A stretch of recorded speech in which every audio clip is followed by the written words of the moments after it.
Alright, welcome back for another fun adventure in math.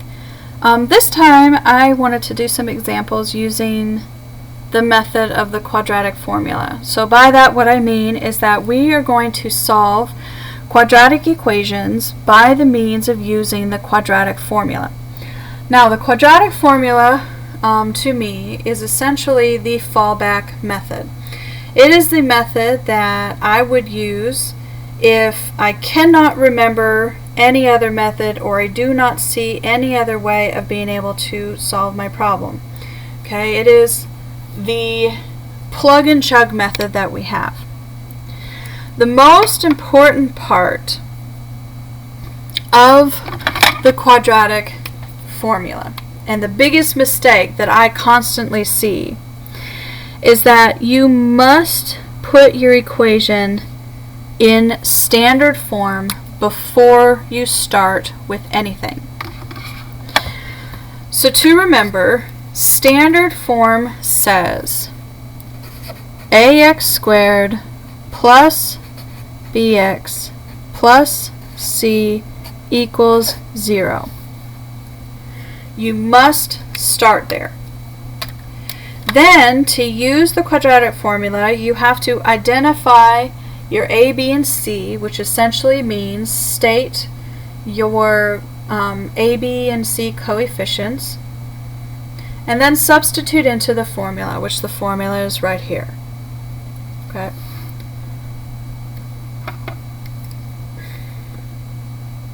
So I have 5x squared plus 2 equals x. If you look at this, this method does not match this. It's not set equal to 0. So the very first thing that I have to do is I have to take this x here and I have to move it. Because the x is positive, to move it says I have to subtract. This means I'm going to have 5x squared minus x plus 2 equals 0. This form matches standard form. I am set equal to 0, which means I can use the quadratic formula.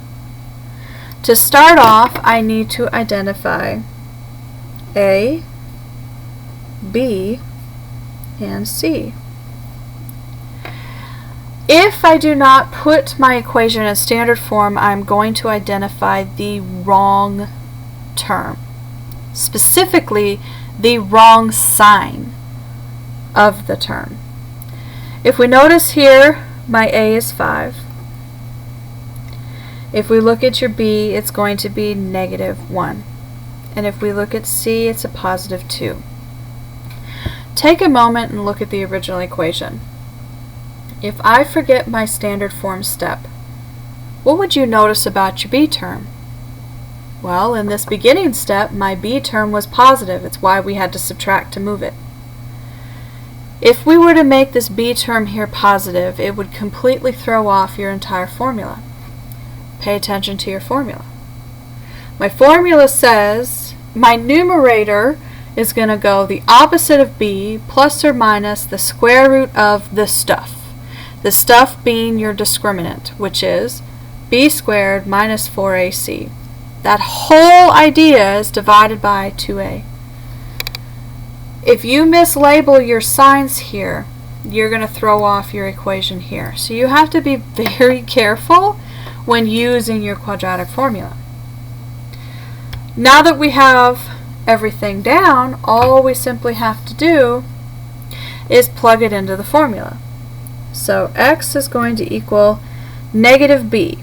So negative of my -1 plus or minus the square root of the stuff. The stuff being b squared, so -1 squared, minus 4 times a, which was 5, times c, which is 2. And the whole thing is over 2 times a, which was 5. Once you get that down, the smartest thing to do is to work with underneath your radical first. So I've got negative of a negative, so this is going to be 1 plus or minus. And I have the square root of a whole bunch of stuff. Negative 1 squared is 1 minus. And then I have 4 times 5, which is 20, times 2, which is 40. And this whole thing is over 2 times 5, which is 10. Well, what do I know? I know 1 minus 40 is going to give me 1 plus or minus the square root of negative 39, and the whole thing is over 10. I need to pull this negative out as my I term, thus making this 1 plus or minus I square roots of 39 all over 10. Now the other thing that I have to do is I have to recall standard form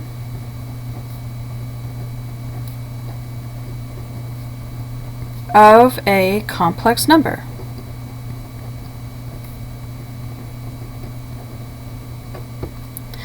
Standard form of a complex number is a plus or minus bi. So I have to rewrite my equation down here to mimic that, which means I have to split up my fraction.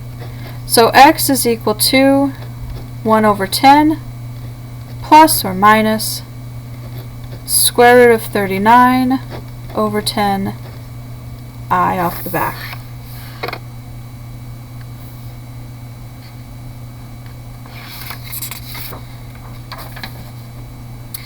Let's look at another one. Again, look closely.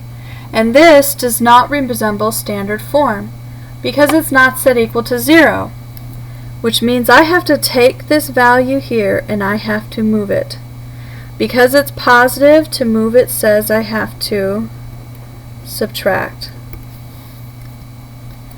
So this is going to give me 5x squared plus 2x minus 2 equals 0. Now that I'm set equal to 0, I can identify. My a is equal to 5, my b is equal to 2, my c is equal to negative 2. So I can plug and chug into my formula. X equals negative b, so negative 2 plus or minus the square root of b squared minus 4 times a times c, and the whole thing is over 2 times a. So again, start with inside your radical. This is negative 2 plus or minus the square root of 2 squared is 4. Negative times negative is positive. 4 times 5 is 20 times 2 is 40. And the whole thing is over 10.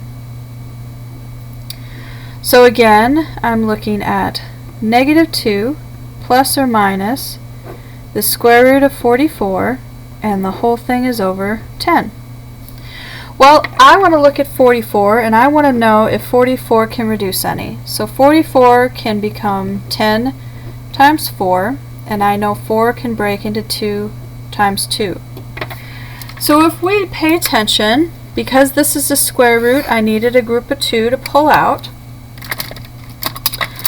which says that this really becomes negative 2 plus or minus 2 square roots of 10 all over 10.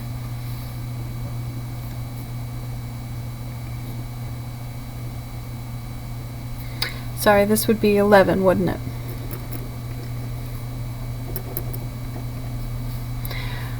So here I need to break it because I need to reduce. So the biggest thing you have to remember is once you get everything down, you need to reduce your fractions.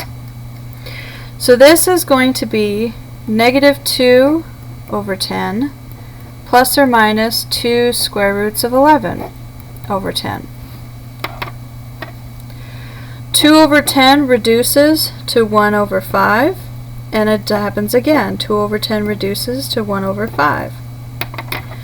Therefore, I have 1/5 plus or minus square root of 11 over 5.